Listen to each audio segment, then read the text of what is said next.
ஏன் 2 மாநில வெற்றி என்று சொன்னால் ஹரியானாவில் நிச்சயமாக வெற்றி. அதே போல ஜம்மு காஷ்மீரில் நாங்கள் வெற்றி தான் பெற்றிருக்கிறோம். எப்படி வெற்றி பெற்றிருக்கிறோம் என்றால் தேர்தல் வெற்றி என்பதை விட தேர்தல் நடத்தியதே அங்கே வெற்றி தான். ஆக தேர்தல் நடத்துவதற்கு ஒரு வாய்ப்பை பாரதிய ஜனதா கட்சி 10 ஆண்டுகளுக்கு பின்பு ஏற்படுத்தி தந்திருப்பது, அதுவும் 370 சட்டப்பிரிவை நாம் நீக்கிய பின்பு வரும் முதல் தேர்தல், அதற்கு பின்பு தீவிரவாதம் எல்லாம் ஒடுக்கப்பட்டு சிறந்த முறையில் மக்கள் அதிக எண்ணிக்கையில் வந்து வாக்களித்த ஒரு தேர்தல்.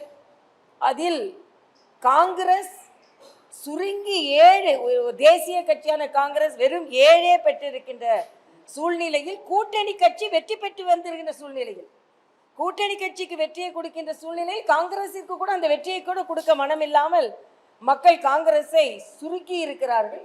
ஆனால் அதே நேரத்தில் 26, 27 இடங்களை பெற்று பாஜக ஒரு பலமான கட்சியாக வளர்ந்திருக்கிறது. அந்த வகையில் நாங்கள் இந்த வெற்றியை கொண்டாடுகிறோம். கருத்து கணிப்புகள் பொய்யாக்கப்பட்டிருக்கின்றன. கருத்து கணிப்புகளை வைத்துவிட்டு உடனே ஏதோ காங்கிரஸ் வெற்றி பெற்றதை போலவே ஒரு தோற்றத்தை ஏற்படுத்தினார்கள். காலையில் நீங்க பார்த்தீங்கன்னா அப்பதான் தேர்தல் முடிவுகள் வருகிறது. ஹரியானால காங்கிரஸ் அலுவலகத்தில் ஜிலேபி கொடுத்து இது ராகுல் ஜிலேபி அப்படின்னு கொண்டாடினாங்க. அதற்கு அந்த மக்கள் அல்வா கொடுத்து விட்டார்கள் கொஞ்ச நேரம் கழிச்சு. ஏன்னா அந்த அளவிற்கு அவசரம். இன்னொன்று, நாங்கள் எப்படி முதலாவதாக வருவது என்று தேர்தலை சிந்தித்து கொண்டிருந்த நேரத்தில் அவர்கள் முதல்வர் யார் என்று சிந்திக்க ஆரம்பித்து விட்டார்கள். அப்படிப்பட்ட ஒரு சூழ்நிலை. அவர்கள் ஒரு மிதப்பில் இருந்தார்கள், நாங்கள் தான் வெற்றி பெற்று விடுவோம் என்று. பாரதிய ஜனதா கட்சியை பொறுத்த மட்டில் மரியாதைக்குரிய பாரத பிரதமர் அவர்களுக்கு இந்த வெற்றியை நாங்கள் சமர்ப்பிக்கிறோம். ஏனென்றால் அங்கு உள்ள அரசியல் சூழ்நிலையில் நடுநிலையாளர்கள், பத்திரிகையாளர்கள், அனைத்து கட்சியை சார்ந்தவர்கள் இங்கே ஹரியானாவில் பாஜகவிற்கு வெற்றி வாய்ப்பில்லை என்று ஒரு தவறான தகவலை சொல்லிக் கொண்டிருந்த போது, இல்லை பாஜக வெற்றி பெறும் என்று தனது கடுமையான பிரச்சாரத்தினால் தொண்டர்களை தன்னோடு எடுத்து வந்து அவர்கள் ஊக்கப்படுத்தியதில், அந்த மாநிலத்திற்கு என்று ஒரு சரியான தேர்தல் திட்டத்தை தயாரித்ததில், ஜாட் மக்கள் 27% இருக்கிறார்கள் என்றால் அடுத்த பக்கம் ஏறக்குறைய ஒரு 73% உள்ள பிற்படுத்தப்பட்ட, மிகவும் பிற்படுத்தப்பட்ட பட்டியலின மக்கள், அவர்களின் ஆதரவை முழுவதுமாக பெற்று ஜாட் மக்கள் வாழுகின்ற இடங்களில் கூட பாரதிய ஜனதா கட்சி வெற்றி பெற்றிருக்கிறது.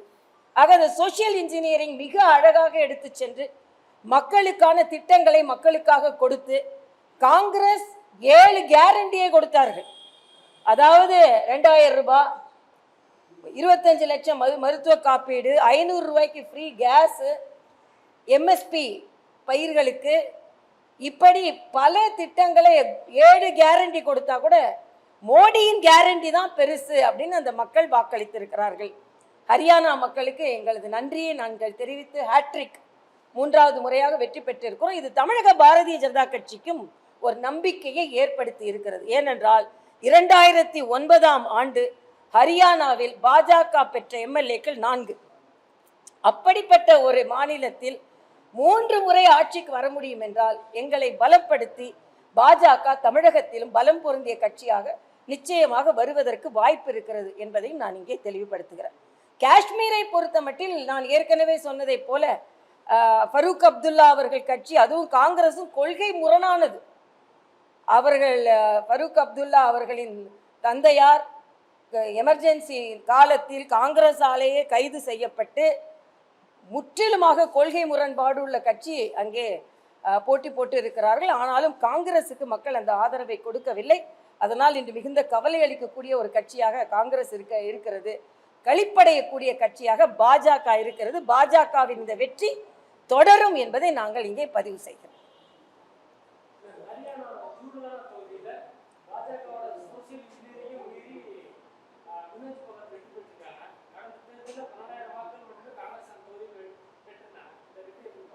இல்லை, இது நீங்கள் இந்தியா மாநிலம் முழுதும் ஒரு வெற்றியையே நீங்கள் ஒரு தொகுதியோட வெற்றியை வைத்து சொன்னால் எப்படின்னாங்க எல்லாரும் அதில் வெற்றி பெற்று விடுவார்கள் என்று சொல்லும் பொழுது பாஜக ஜாட் மக்கள் வாழ்கின்ற இடங்களிலே வெற்றி பெற்றிருக்கிறது என்பதை பதிவு செய்கிறேன்.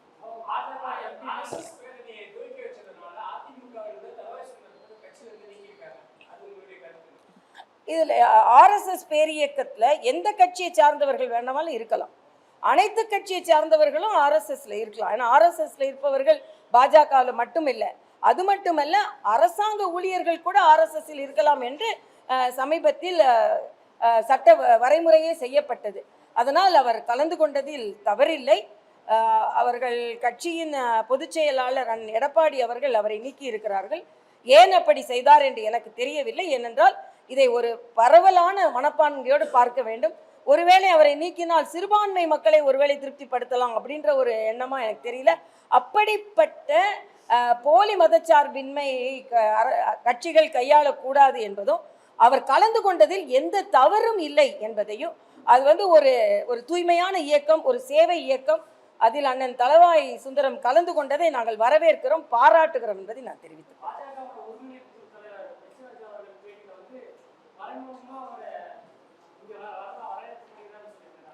மறைமுகமா இல்லை, நேர்முகமாகவே கூப்பிடலாமே, ஒன்றும் பிரச்சனை இல்லை. கொள்கையில் ஈடுபாடு கொண்டு இருப்பவர் கூப்பிடலாம், ஒன்றும் தப்பு கிடையாது. வரலாம், இணையலாம், இணைந்து பணியாற்றலாம். அது அண்ணன் கூப்பிட்டா இன்னும் உறுதிப்பாடோடு என்னால் சொல்ல முடியும்.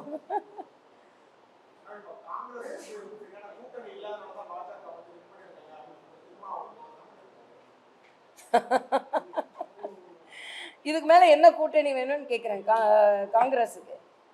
இந்த கூட்டணி கூட இல்லைன்னா காங்கிரஸ் அந்த 7 தொகுதி கூட கிடைத்திருக்காது. அதனால் அண்ணன் நான் இப்போ வரும்போது படித்தேன், காஷ்மீர் மக்கள் பாஜகவை புறக்கணித்திருக்கிறார்களாம். இப்போ ஹரியானா மக்கள் என்ன செஞ்சுருக்காங்க? உங்களை காஷ்மீரில் உங்கள் கூட்டணி கட்சியான காங்கிரஸ் என்ன செஞ்சுருக்காங்க? இது என்ன வார்த்தை ஜாலம்னு எனக்கு புரியல. இறுதியிலே சுருங்கி போன காங்கிரஸை இங்கே கூட்டணியாக வைத்துக்கொண்டு பாஜகவை காஷ்மீர் மக்கள் நிராகரித்திருக்கிறார்கள். 27 இடங்கள் வெற்றிகரமாக பல இடங்களில், அதுவும் ஜம்மு காஷ்மீரில் நீங்கள் பார்த்தீங்கன்னா பல இடங்களில் அதிகமான இடங்களை பெற்றிருக்கிறார்கள். இன்னும் சொல்ல போனால் இதற்கு முன்னால் இருந்ததை விட அதிக இடங்களை பெற்றிருக்கிறார்கள். ஒரு நல்ல சூழ்நிலையை உருவாக்கி இருக்கிறார்கள். இதையெல்லாம் பார்க்கும் பொழுது, அதனால தான் சொன்னேன், நான் 2 மாநிலங்களிலுமே நாங்கள் வெற்றி பெற்றிருக்கிறோம் தான் எங்களால் சொல்ல முடியும். பாதகம் செய்பவரை கண்டால் நாம் பயங்கொள்ளலாகாது பாப்பா, மோதி மிதித்து விடு பாப்பா, அவர் முகத்தில் உமிழ்ந்து விடு பாப்பா. அண்மை செய்திகளை உடனுக்குடன் தெரிந்து கொள்ள இணைந்திருங்கள் இயம்நாடு தொலைக்காட்சியுடன்.